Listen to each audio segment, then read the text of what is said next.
قیامت کے دن 4 سوالوں کا جواب دیے بغیر آپ ہل نہیں پائیں گے۔ نبی اکرم فرماتے ہیں لا تزول قدم ابن آدم من عند ربہ یوم القیامہ، قیامت کے دن انسان اپنی جگہ سے ہل بھی نہ پائے گا جب تک وہ 4 یا 5 سوالوں کا جواب نہ دے دے۔ عن عمرہ فیما افنا، پہلا سوال ہوگا میرے بندے تو نے اپنی عمر کہاں گزاری، 60 سال 70 سال 50 سال تو نے کہاں گزارا۔ وعن شبابہ فیما ابلا، اور دوسرا سوال ہوگا میرے بندے ہم نے تجھے 20 سال سے لے کر کے 40 سال کا جو دور دیا تھا، جو طاقت کا دور دیا تھا، جو جوانی کا دور دیا تھا، جو کچھ کرنے کا دور دیا تھا، تو بتا تو نے جوانی کو کہاں گزارا۔ جوانی کا الگ سے حساب دینا پڑے گا۔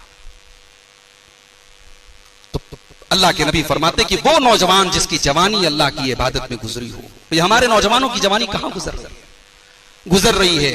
انسٹاگرام پہ گزر رہی ہے، فیس بک پر چیٹنگ کرنے میں گزر رہی ہے۔ اے نبی آپ اعلان کر دیجئے، آپ بتا دیجئے کہ میں تمہاری ہی طرح انسان ہوں، جیسے تم انسان ہو میں بھی انسان ہوں، بشر یوحا الیہ، لیکن تم عام انسان ہو اور میں اللہ کا نبی ہوں، میں اللہ کا رسول ہوں، میں اللہ کا پیغمبر ہوں۔ میرے اوپر اللہ تعالیٰ کی وحی نازل ہوتی ہے، میرے اوپر قرآن اترتا ہے، اور اس قرآن کے اندر اللہ تعالیٰ کے ذریعے مجھے یہ حکم دیا گیا ہے انما الہکم الہ واحد، کہ تمہارا معبود ایک ہے، تمہارا رب ایک ہے، تمہاری عبادت کرنے کے لائق، تمہاری پوجا کرنے کے لائق، تمہارے سجدہ کرنے کے لائق، تمہارے پکارنے کے لائق صرف ایک ذات اللہ کی۔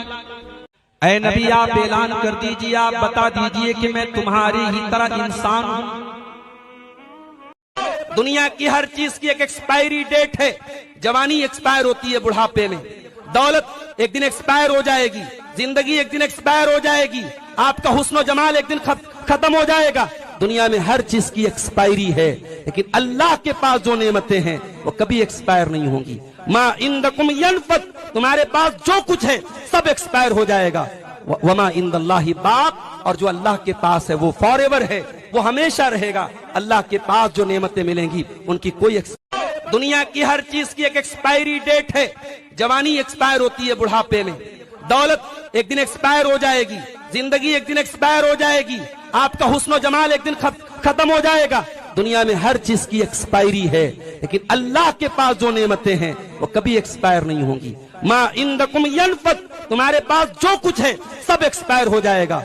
وما عند اللہ باق، اور جو اللہ کے پاس ہے وہ فار ایور ہے، وہ ہمیشہ رہے۔ میرے بندوں کیسی عجیب بات ہے، تمہارے حساب کا ٹائم قریب ہے، کبھی بھی موت کا فرشتہ تمہارے پاس آ سکتا ہے، اور تم پھر بھی غفلت میں پڑے ہوئے ہو، پھر بھی تم زنا کے اڈوں پر پائے جا رہے ہو، پھر بھی تم شراب کے نشے میں دھت ہو، پھر بھی حی علی الصلاۃ کی آواز پر تم کان نہیں لگاتے، پھر بھی تم اپنی جوانی کو غلط راہوں پہ لے کے جا رہے ہو۔ اقترب للناس حسابهم وهم فی غفلۃ معرضون۔ بھائی کم سے کم ہم مسلمانوں کو تو یہ احساس ہمیشہ ہونا چاہیے کہ ہمیں حساب دینا ہے، ہمیں ایک دن مرنا ہے، اور مرنے کے بعد ایک دن ہمیں حساب دینا ہے۔ بھئی ایک کافر کہے، ایک مشرک کہے کہ میں نہیں مانتا۔ میرے بندوں کیسی عجیب بات ہے، تمہارے حساب کا ٹائم قریب ہے، کبھی بھی موت کا فرشتہ تمہارے پاس آ سکتا ہے، اور تم پھر بھی غفلت میں پڑے ہو۔ دوسری چیز جس کی وجہ سے ہمارے دل سخت ہوتے ہیں، دنیا کی محبت۔ ہائے دنیا، ہائے دنیا، زندگی کی ساری پلاننگ دنیا کے لیے،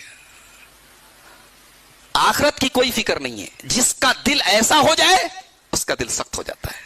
اللہ نے قرآن میں فرمایا ان الذین لا یرجون لقاءنا ورضوا بالحیات الدنیا واطمأنوا بها، میرے وہ بندے جو آخرت کی امید نہیں رکھتے، جن کو یہ امید نہیں ہے کہ کل اللہ کو حساب دینا ہے، اللہ کے سامنے کھڑا ہونا ہے، یہ وہ لوگ ہیں جو دنیا کی زندگی پر راضی ہو گئے۔